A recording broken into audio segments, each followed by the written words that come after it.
श्रीमद्भागवतं चतुर्थस्कन्धः अथ तृतीयोऽध्यायः। मैत्रेय उवाच सदा विद्विषदो धोरेवं कालो वैत्रियमानयोगो जामातु स्वसुरस्याभि सुमहानदिचक्रमे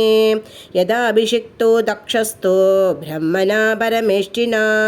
प्रजापतीनां सर्वेषामाधिपत्येषयो स्मयोऽभवत्। इष्ट्वा स वाजपेयेन ब्रह्मिष्टान् अभिभूय च बृहस्पतिसवं नाम शमारेभे क्रतूतमं तस्मिन् ब्रह्मर्षयः सर्वे देवर्षि पितृदेवताः आसन् कृतस्वस्य नास्तत्पत्न्यश्च सभद्रकाः तदुपसृत्य नभसि केचराणां प्रजल्पतां सदी दाक्षायणी देवी पितुर्यज्ञमहोत्सवं व्रजन्ति सर्वदोदिक्य उपदेव वरस्त्रियः विमानयाना सम्प्रेष्टा निष्ककण्ठी सुवाससः दृष्ट्वा स्वनलयाभ्यासे लोलाक्षी मृष्टकुण्डलाः पतिं भूतपतिं देव मौत्सुक्यादभ्यभाषत। सती उवाच प्रजापतेस्ते स्वसुरस्य साम्प्रतं निर्यापितो यज्ञमगोत्सवः किल वयं च तत्राभिशरामवामते यत्यर्थिदामि विभुता वृचन्दिः तस्मिन् भगिन्यो मम भद्रुभिः स्वकैः ध्रुवं कमिष्यन्ति सुकृतिदृक्षवः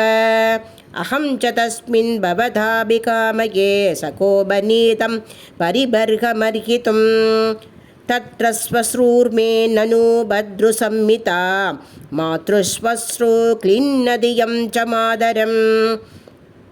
त्रक्षे शिरोत्खण्डमनामकर्षिभिः उन्नीयमानं च मृडाध्वरध्वजं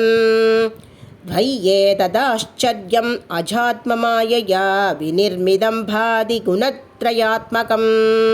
तदाप्यहं योषितदत्वमिच्छते दीनादिदृक्षे भवमेव भक्षितं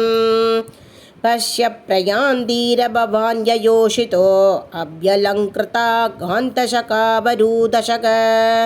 यासां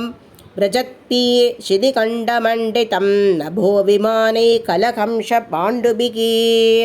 कथं सुधाया पितृगेहकौतुकं निशम्यदेकः सुरवर्यनेङ्कते